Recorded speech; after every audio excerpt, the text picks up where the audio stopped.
Hello everybody, this is S Pandit here and welcome you all to the Catalyst Group YouTube channel। यहाँ पे हर weekend में हम आपको कोई ना कोई हैक बताते हैं, ब्रेन साइकोलॉजिकल हैक बताते हैं, जिसका यूज करके आप अपनी लाइफ का कोई ना कोई प्रॉब्लम का सोल्यूशन ढूंढ पाते हो। हर बार बहुत सारे लोग कमेंट करके कोई ना कोई प्रॉब्लम बताते हैं कि सर इस पे कोई वीडियो बनाइए। इंस्टाग्राम पे बहुत लोग मैसेज करते रहते हैं कंटिन्यूअसली, हम लोग सबका देखने की कोशिश करते हैं, बट अगर कोई छूट जाता हो तो बार बार कर दिया करो, क्योंकि इकट्ठा सबका देखना कभी कभी पॉसिबल नहीं हो पाता है। बट हम लोग कोशिश करते हैं कि मैक्सिमम से मैक्सिमम मैसेजेस देखे जाए और उन पे वर्क किया जाए। आज एक ऐसा ही इंपॉर्टेंट हैक मैं लेके आया हूं, पूरा वीडियो देखना है ध्यान से। जो भी आज मैं स्टेप्स आपको समझाने वाला हूं, ये 6 के 6 स्टेप्स, ये 6 के 6 तरीके, ये 6 ट्रिक्स जो है ये आपको अप्लाई करनी है। और आज का जो सेशन है वो स्पेशली स्टूडेंट्स के लिए है जो कॉम्पिटिटिव एग्जाम की प्रिपरेशन करते हैं या फिर किसी भी एग्जाम को देते हैं जिस एग्जाम में एमसीक्यू मल्टीपल चॉइस क्वेश्चंस आते हैं। Multiple choice question offline papers जो ओएमआर शीट में भरना पड़ता है ऐसे भी आते हैं, और आजकल ऑनलाइन होने लग गए हैं, चाहे वो कोई भी एग्जाम हो, चाहे वो UPSC, SSC, banking, CAT, maths, बहुत सारे जो भी एग्जाम्स होते हैं सब में कहीं ना कहीं एमसीक्यू का पाला आपके साथ पड़ता ही पड़ता है। और मैंने बहुत सारे लोगों को कहते हुए सुना है कि सर मैं तो ऑब्जेक्टिव से डरता हूं, सर मैं ऑब्जेक्टिव पेपर में मैं तुक्के मारता हूं। तो सर आज आपको एक बहुत इंपॉर्टेंट चीज मैं समझाने वाला हूं। आज की जो ट्रिक्स है उसमें जो चौथी और 5वीं ट्रिक है वो बहुत ही शानदार आपको लगेगी। अगर आप उस चीज को ध्यान से समझोगे तो आप कहीं ना कहीं फायदे में रहोगे। और ये सारी ट्रिक्स जो मैं बता रहा हूं ये सारी कहीं ना कहीं रिसर्च बेस्ड है, लोगों ने रिसर्च की है जनता के ऊपर, बच्चों के ऊपर, उनसे प्रैक्टिकली टेस्ट करवा के ये सब चीजें अप्लाई की जाती हैं। तो आप लोग अप्लाई कर सकते हो आगे चल के, बट कंडीशंस अप्लाइड। कंडीशंस क्या है वो भी मैं समझा दूंगा। आज हम बात करेंगे 1 बाय 1 ट्रिक्स की कि कैसे हम बढ़िया तरीके से एमसीक्यू कर सकते हैं। हमें एमसीक्यू में अगर फंस रहे हैं तो कैसे वो फंसे हुए एमसीक्यू से निकाल सकते हैं। और अगर मुझे एमसीक्यू नहीं आता है या बहुत ज्यादा कंफ्यूजन हो रखा है, 4 ऑप्शन है, 4 में से मेरे को 2 तो पता है कि वो नहीं हो सकते और 2 में अटक गया, तो उन दोनों में से सबसे प्रोबेबल क्या आंसर होगा वो मैं कैसे लगाऊं। तो आज हम उस ट्रिक्स को 1 बाय 1 पकड़ेंगे। नंबर 1 पहली ट्रिक समझते हैं। सबसे पहला इंपॉर्टेंट स्टेप, सबसे पहला इंपॉर्टेंट चीज जो आपको हमेशा ध्यान रखनी है वो ये है कि नेवर फॉलो द सीक्वेंस। हम लोगों की एक बीमारी होती है, हम लोगों की एक प्रॉब्लम होती है कि जब हम क्वेश्चन पेपर उठाते हैं तो हमारी एक आदत होती है कि या तो हम फर्स्ट क्वेश्चन से स्टार्ट करते हैं। ये मैंने कई बार स्ट्रैटेजी वीडियोस में भी बताया है। जैसे फॉर एग्जांपल मैंने यूपीएससी स्ट्रैटेजी और एसएससी स्ट्रैटेजी पे बहुत सारे वीडियोस बनाए हैं, आरआरबी भी बनाया था, तो भी मैंने ये चीज समझाई थी। बट काफी लोग नए हो जिनको नहीं पता है, तो इसलिए फिर से समझा देता हूं। Never follow the sequence. Never follow the sequence मतलब अगर आप 1 से स्टार्ट करते हो फिर 2, 3, 4, 5, 6 ऐसे जाते हो, नहीं करना है। अगर आप पेपर में लास्ट से स्टार्ट करते हो, कुछ लोगों को आदत होती है लास्ट से स्टार्ट करने की, लास्ट से स्टार्ट करेंगे 199, नहीं करना है। सबसे पहले आपको क्या करना है, सीक्वेंस को कभी फॉलो नहीं करना है। What you have to follow, you have to follow और you have to attempt the paper in 3 stages. 3 stages में आपको पेपर को अटेम्प्ट करना है, 3 स्टेजेस के अंदर। अगर फॉर एग्जांपल आपका paper, for example let's say that 3 hour का आपका पेपर है, 3 घंटे का आपका पेपर है, तो you have to break it into 3 separate stages. क्या क्या सेपरेट स्टेज हो सकती है? नंबर 1 पहली स्टेज होगी आपकी 45 मिनट्स के आसपास की। दूसरी स्टेज जो होगी वो आपकी 1.5 घंटे के आसपास की हो सकती है, 1.5 से 2 भी जा सकती है। और लास्ट जो स्टेज है सबसे छोटी स्टेज होती है, जितनी छोटी हो सकती है। जो सबसे बड़ी स्टेज है वो है सेकंड स्टेज। तो आपको 3 स्टेजेस में पेपर अटेम्प्ट करना है। कैसे? जो 45 मिनट्स का पहला स्टेज है उसमें आपको क्या करना है, सारे क्वेश्चंस देखते जाने हैं। 1 करा, आता है, ठीक है, नहीं। 2 करा, थोड़ा टाइम लगेगा, छोड़ दिया। 3 करा, नहीं आता, छोड़ दिया। 5 करा, 6 करा, 7 करा, 8 करा, आगे बढ़े। अच्छा 9 नहीं आता, कोई बात नहीं, बाद में करेंगे। इसका मतलब आपको पूरा का पूरा पेपर एक बार देखना है। अगर आप ऑनलाइन में होगे तो ऑनलाइन में भी आप ऑप्शंस देख सकते हो, वहां तो डायरेक्ट आ जाता है राइट साइड में कि कौन से क्वेश्चन पे क्लिक करना है, कौन सा क्वेश्चन सामने आता है। और अगर आप ऑफलाइन ओएमआर देते हो तो आपके सामने तो पेपर होता ही है। आपको पूरा पेपर एक बार गो थ्रू करना है जिससे आप सारे क्वेश्चंस देख पाओ। क्योंकि क्या होता है, अगर आप सारे क्वेश्चंस नहीं देखते हैं और बीच बीच में उन क्वेश्चंस में अटक जाते हैं, एग्जामिनर जानबूझ के बीच में टफ क्वेश्चंस डालते हैं इसीलिए कि बच्चा इस क्वेश्चन में अटक जाए और अटकने के बाद जो उसको क्वेश्चन आते हैं वो भी छूट जाए। और दूसरी चीज, अगर आपने शुरुआत से क्वेश्चन अटेम्प्ट करना शुरू किया, जनरली ये देखा गया है शुरुआत के 10 क्वेश्चन और लास्ट के 10 क्वेश्चन टिपिकल क्वेश्चंस होते हैं। वो इसलिए डाले जाते हैं कि अगर आपने पहला क्वेश्चन किया आपको नहीं आया, आपने दूसरा किया आपको नहीं आया, आपने तीसरा किया आपको नहीं आया ना, आपका कॉन्फिडेंस जो है वो डाउन चला जाएगा, फिर जो आता है वो भी नहीं आएगा। तो it's better not to follow the sequence. Follow जैसे आपको करना है, देखते जाओ, जो आता है वो करते जाओ, जो नहीं आता है leave it for second stage and third stage. समझ में आ गया? तो 45 मिनट्स में you will cover this much एक बार जो आता है। अब सेकंड स्टेज पे आ जाओ, 1.5 आवर्स की 1 to 1.5 वो अपने हिसाब से एडजस्ट कर लेना आप। 2 घंटे के हिसाब से और कम कर लेना। इट मींस दैट जो सेकंड स्टेज है सबसे इंपॉर्टेंट स्टेज है। इसमें वो क्वेश्चंस कर रहे हैं जो आते हैं लेकिन टाइम कंज्यूमिंग है, सोचना पड़ेगा, लेकिन मुझे पता है मैं सोच के कर सकता हूं।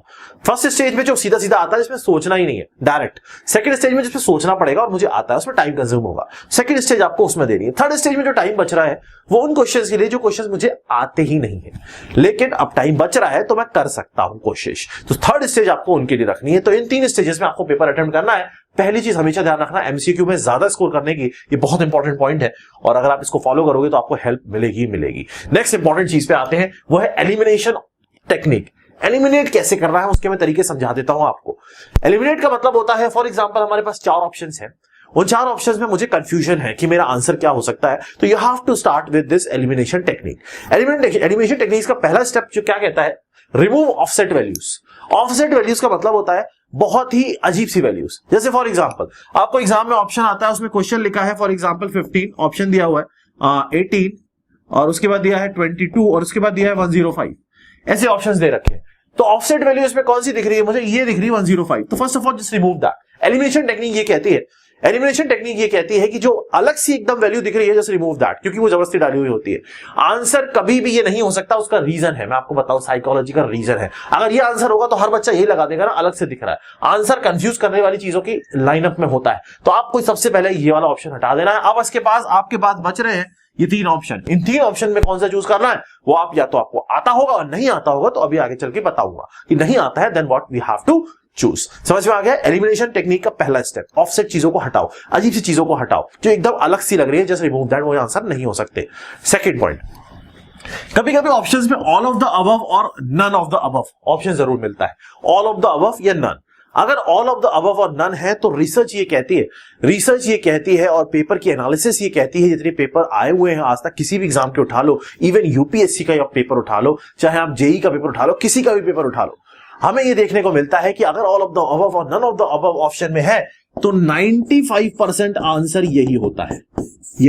अगर ये ऑप्शन में है 95% आंसर यही होता है। 5% हो सकता है नहीं हो, लेकिन 95% रिसर्च बेस यह समझ में आता है कि अगर ये है तो ये जरूर आपके ऑप्शन में आना चाहिए कि आंसर हो सकता है। तो यहाँ पे 2 चीजें एलिमिनेशन में आपको समझ में आती है, इससे हमें प्रायोरिटी समझ में आती है। एक तो ऑफसेट चीजों को हटाना है और दूसरा the most important point is, अगर ऑल ऑफ द अबव और none of the above option में है तो वो अपना पहला प्रायोरिटी हो सकता है, उसके लिए आपको थोड़ा दिमाग लगाना पड़ेगा। समझ में आ गया है? ये अपना सेकंड या थर्ड मोस्ट इंपॉर्टेंट मेथड है। 2 मैंने आपको पहले बता दिए थे, 2 मैंने एक ही साथ बता दिए, सीक्वेंस और 3 स्टेजेस वाला, और थर्ड मोस्ट इंपॉर्टेंट चीज है जो आपको दिमाग में रखनी है। फोर्थ इंपॉर्टेंट चीज पे आते हैं, मोस्ट प्रोबेबल ऑप्शन।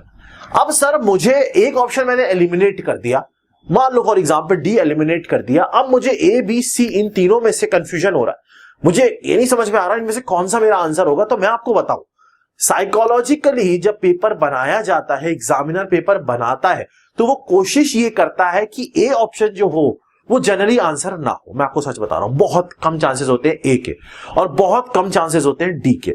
ऑप्शन की अगर मैं बात करूं, ऐसा नहीं कह रहा कि ऐसा हो नहीं सकता, बट हम रिसर्च बेस्ड बात करते हैं जो जनरली होता है। अगर मेरे पास 4 ऑप्शंस है तो इसके आंसर होने के चांसेस सबसे लीस्ट होते हैं, उसके बाद इसके होते हैं, मतलब ये सबसे कम रहेगा कि भाई ये तो मुश्किल है इसका आंसर हो, ये भी नहीं हो सकता। सबसे प्रोबेबल ऐसा कहा जाता है कि हमेशा बी और सी में से एक आंसर होता है, द मोस्ट प्रोबेबल वन। और अगर हम बी और सी में भी मुझे नहीं आता है तो एक टेक्निक आजकल यूज करते हैं बहुत सारे लोग, जिसको बोलते हैं तुक्का टेक्निक। उसमें यह कहा जाता है कि अगर बी और सी में कंफ्यूजन है तो आप बी की तरफ जा सकते हो 50-50 वाले केस में। सबसे पहले एक एलिमिनेट कर दोगे, देखो ये स्टेप बाय स्टेप प्रोसीजर है। एलिमिनेट करने के बाद परसेंटेज ऑफ एरर वाला जो रेंज होता है वो कम हो जाता है। अब 3 ऑप्शन है आपके पास, 3 में से अगर आपको 2 ऑप्शन भी क्लियर दिखते हैं क्योंकि ए आपको लग रहा है नहीं हो सकता, तो इन दैट केस आप बी पे प्रेफर कर सकते हो, ठीक है। बट फिर वही चीज है, एप्लीकेबल है लेकिन 100% नहीं है, 95% है, 5% हम कह सकते हैं कि हर चीज, कोई भी चीज 100% तो नहीं हो सकती ना, बट स्टिल रिसर्च बेस्ड है। तो जनरली बी और सी में से ही आंसर्स होते हैं। आप कभी भी नोटिस करना, पेपर उठाओगे ना, देखोगे तो मैक्सिमम आपको बी से ही मिलेंगे। जनरली ए लग रहा होता है, कुछ एग्जाम्स ऐसे होते हैं जिसमें ए आंसर लगता है।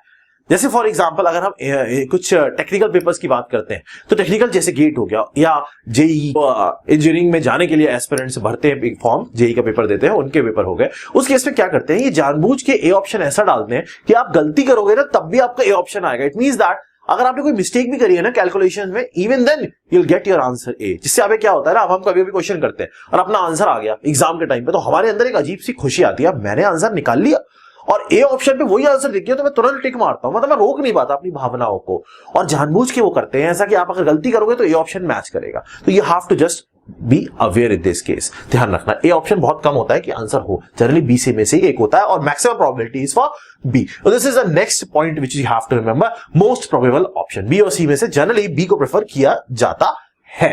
नेक्स्ट पॉइंट पे जाएंगे, रिमेंबर द डायरेक्ट वैल्यूज। अगर हम कैलकुलेशन बेस्ड एग्जाम की बात करते हैं जहां मैथमेटिकल कैलकुलेशंस आती हैं, अंडर रूट और ये सब चीजें, तो कोशिश ये करना कि जब भी आप किसी ऐसे पेपर पे जाते हो तो just remember as many values directly you can. For example under root जी हो गया, पाई की वैल्यू हो गई, 1/पाई की वैल्यू हो गई, कुछ ऐसी वैल्यूज जो जनरली रेफर बार बार आती है।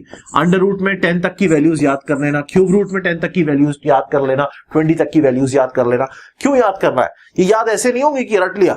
मैंने हमेशा बताया इस ट्रिक को, वैल्यूज याद करनी है तो मोबाइल का वॉलपेपर बना लो, एक हफ्ता मैं गारंटी दे रहा हूं याद हो जाएंगी वैल्यूज। पेपर में लिखो, पिक्चर क्लिक करो, मोबाइल का वॉलपेपर बना लो, और ज्यादा आपको चाहिए तो व्हाट्सएप का वॉलपेपर बना लो। व्हाट्सएप पे तो पूरे दिन बैठे रहते हो ना चैट करने के लिए, है ना, तो उसका वॉलपेपर बना, बार बार देखोगे तो याद हो जाएंगी values. Bar bar again and again जब आप देखते हो ना उस चीज को तो वो याद हो जाती है, क्योंकि ये शॉर्ट टर्म से लॉन्ग टर्म में जाता है। रटना नहीं है, रट नहीं पाओगे वैल्यूज को कभी भी। तो अगर आपको डायरेक्ट वैल्यूज पता है तो आपको कहां पे आसानी होगी मैं आपको बताता हूं। आपको कैलकुलेशंस के टाइम पे इजी होगा। कैलकुलेशंस में आप अप्रोक्सीमेशंस लगा सकते हो। अप्रोक्सीमेशंस का मतलब होता है, और ये प्रैक्टिस से आता है, खूब प्रैक्टिस करनी पड़ेगी तभी काम बनेगा, ऐसे नहीं। आपने वैल्यूज याद कर ली, अप्रोक्सीमेशंस लगाने। फॉर एग्जांपल मुझे 9827 डिवाइडेड बाई पाई इंटू 2 करना है फॉर एग्जांपल। अब मुझे यहाँ पाई की वैल्यू पता है कि सर पाई की वैल्यू जो है वो 3.14 होती है फॉर एग्जांपल, मैं 2 डिजिट तक लेता हूं। तो अगर मैं इसको 3 ले लूं, अगर मैं यहां पे इसको 3 लेता हूं तो 0.14 मैंने यहां से कम किया है नीचे से, इसका मतलब ऊपर में कुछ वैल्यू बढ़ा भी सकता हूं। तो ये आप प्रैक्टिस कर करोगे, जब बार बार करोगे तो आपको आ जाएगा कि पाई को 3 लेके भी सॉल्व किया जा सकता है। इससे आंसर जो होते हैं वो आंसर मैच करने लग जाते हैं इजीली, और कैलकुलेशन जल्दी हो जाती है। पॉइंट में कैलकुलेशन में टाइम लगता है। तो what you have to do is that you have to remember as many direct values you can, जो जनरली आती हैं। जब क्वेश्चन पेपर करोगे ना, प्रीवियस ईयर पेपर्स लगाओगे तो कुछ वैल्यूज बार बार आ रही होंगी। अपनी टेबल जिसपे पढ़ते हो ना, टेबल पे पढ़ा करो, बेड पे मत पढ़ा करो, नींद आ जाती है। टेबल पे चार्ट चिपका के वो वैल्यूज जो बार बार आ रही होती है ना उनको लिखते रहा करो, क्योंकि वो रिपीट होती है वैल्यूज, उनको याद कर लो। एग्जाम में बहुत टाइम बचेगा, मैं आपको बता रहा हूं, एमसीक्यू पेपर में बहुत टाइम बचेगा। And then you can use those value directly, कम करके आप डायरेक्टली कैलकुलेशंस में यूज कर सकते हो। और कैलकुलेशंस के लिए वैदिक मैथमेटिक्स अगर आप यूज करोगे तो वो और ज्यादा बेनिफिशियल होगा। वैदिक के लिए मैंने लेक्चर डाला था स्क्वायर रूट वाला, क्यूब रूट वाला, वो देख सकते हो। मल्टीप्लिकेशंस की भी ले आऊंगा, आपको प्लेलिस्ट में मिल जाएगा और नीचे लिंक भी दे दूंगा। वो ट्रिक्स वो आप यूज कर सकते हो, उन ट्रिक्स से आपको काफी हेल्प मिलेगी मल्टीप्लिकेशन, डिवीजन और सारी चीजों के अंदर। तो एक ये भी इंपॉर्टेंट चीज है जो एमसीक्यू में आपको ध्यान रखनी है। और सबसे इंपॉर्टेंट चीज की अगर मैं बात करूं तो एमसीक्यू जो बेस्ड होता है वो होता है प्रैक्टिस पे। जितना प्रैक्टिस करोगे उतना ज्यादा एमसीक्यू के पेपर में आप परफॉर्म करके आओगे। कुछ लोग बोलते हैं सर मेरा कॉन्सेप्ट बहुत गजब क्लियर है, मेरा कॉन्सेप्ट क्लियर है, मैं तो बना लूंगा क्वेश्चन, मैं तो नया क्वेश्चन भी कर लूंगा। तो मैं आपको बता दूं, एग्जाम के अंदर अगर कोई नया क्वेश्चन आता है तो 90% केसेस में वो क्वेश्चन बच्चा नहीं कर पाता है। एग्जाम में आप वही क्वेश्चन कर पाओगे कम टाइम के अंदर, प्रेशर वाले टाइम के अंदर, जो क्वेश्चन आपने पहले देखा होगा। दिस इज द रियलिटी, ये सच्चाई है। अगर आपने क्वेश्चन पहले कहीं देखा है या उस चीज को पहले कहीं पढ़ा है तभी उस क्वेश्चन को अटेम्प्ट कर पाओगे, चाहे आप टेक्निकल पेपर दे रहे हो, चाहे आप नॉन टेक्निकल पेपर दे रहे हो, चाहे आप मैथमेटिकल कैलकुलेशन बेस्ड पेपर दे रहे हो, चाहे आप नहीं आर्ट्स का पेपर दे रहे हो, कोई भी पेपर दे रहे हो, आपको हमेशा ध्यान रखना है अगर आपने वो स्टेटमेंट, वो कैलकुलेशन, वो क्वेश्चन टाइप का कहीं किया हुआ है तभी आप उसको पेपर में कर पाओगे, क्योंकि टाइम कम होता है, उस टाइम में परफॉर्मेंस देनी होती है। तो आप ये मत सोचना कि मैं अब तो भैया मेरे को तो गजब कॉन्सेप्ट क्लियर है, मैं तो बना लूंगा ना। इस चीज के लिए आपको खूब प्रैक्टिस करनी है, इतनी प्रैक्टिस करनी है कि एग्जाम में ऐसा हो ही नहीं सकता कि आपका देखा हुआ क्वेश्चन ना आए। आपको जो क्वेश्चन देखा हुआ है कहीं ना कहीं अगर वो होगा तो आप तुरंत मैच कर लोगे। मैं सच बता रहा हूं, इस चीज को ध्यान रखना, एक्सपीरियंस से बोल रहा हूं 10 साल के, और जो स्टूडेंट्स को मैं पढ़ा रहा हूं उन लोगों ने जो बताया वो ये रियलिटी है। देखा हुआ क्वेश्चन ही ऑब्जेक्टिव में आप कर पाओगे, नहीं देखा हुआ क्वेश्चन आप नहीं कर पाओगे। मैं आपको बता रहा हूं, बहुत टाइम लगता है फिर सोचने में, समझने में, इतना टाइम थोड़ी होता है पेपर के अंदर। इससे बेटर तो उसको स्किप करके नेक्स्ट क्वेश्चन पे जाओ। स्किप करना इंपॉर्टेंट होता है इन दैट केस, क्योंकि वेस्ट करना नहीं होता है। वेस्ट करोगे तो 2 क्वेश्चन जो आते हैं वो चले जाएंगे। समझ में आया ना?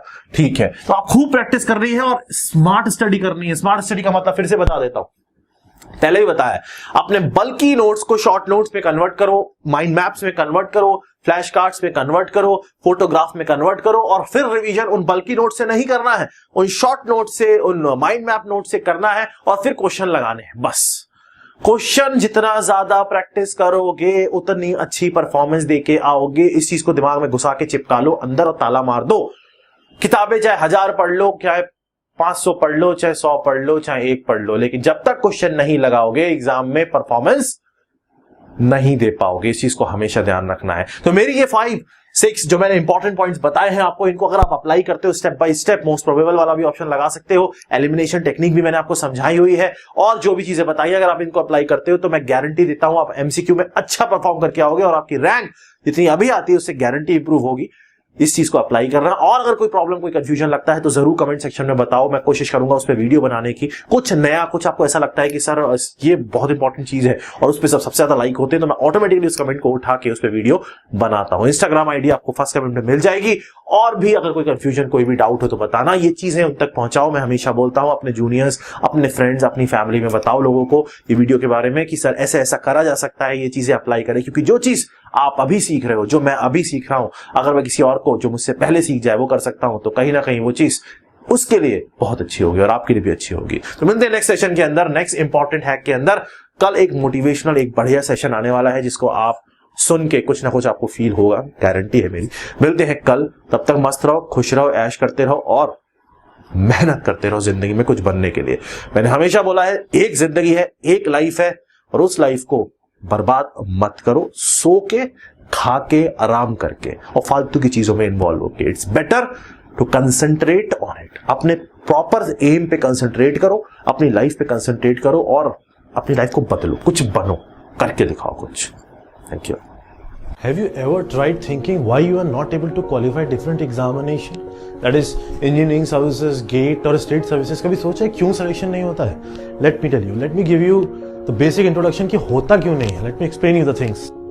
The reason is that because these examination need a perfect analysis. Analysis means you should know everything. So here in Catalyst Group, in my classes, where I'll give you the analysis of the exam, I'll give you the theory lectures, I'll give you the question lectures. What we'll do, we'll complete each and every question in the class. Previous year से उठा के expected questions तक सब कुछ हम class में कर लेंगे। जितने भी हमारे पास ऑनलाइन कोर्सेज हैं, चाहे आईएएस के लिए हैं, चाहे गेट के लिए, चाहे एसएससी के लिए, और जो भी फैकल्टीज हैं, सारे फैकल्टीज गेट और आईएएस टॉपर्स हैं। अगर आप कैटलिस्ट ग्रुप ज्वाइन करते हो तो लेट मी टेल यू कि आपको क्या क्या फायदे मिलेंगे। Let's see that. पहली चीज आपको मिलेगी कि आपको एक्सपर्ट गाइडेंस मिलेगा, जितना भी फैकल्टीज का लाइव सेशंस मिलेंगे जहां पे आप फैकल्टी से अपने डाउट क्लियर कर सकते हो, फोन पे, व्हाट्सएप पे, आमने सामने बैठ के। सब फैकल्टीज के लिए आपके पास अपॉइंटमेंट होगा, आप उनसे डायरेक्ट डिस्कशन कर सकते हो। साथ में हम आपको नोट्स देंगे जो हमारे स्पेशल माइंड मैप्स की फॉर्म में नोट्स होते हैं, जिसमें आपको याद करना ईजी रहेगा। कुछ मोटिवेशनल सेशंस होंगे, प्रोग्रेस एनालिसिस होंगी, नोट्स होंगे, हम अपना स्टडी मटेरियल आपको प्रोवाइड करेंगे, बुक्स आपको प्रोवाइड की जाएंगी, आपको A to Z each and everything provide किया जाएगा। हर कोर्स में हमारे पास मिनिमम से मिनिमम 1000 लेकर 2000 लेक्चर्स हैं, depending upon the course which you are taking. अलग अलग हमारे पास कोर्सेज हैं, डिफरेंट कोर्सेज हैं जो आप कंबाइन करके भी ले सकते हो। तो everything we have for you. So I welcome you all to the Catalyst Group. Visit the link below. Call us for admissions. Our new version 1.1 is already launched and admissions are open under all our courses. Thank you.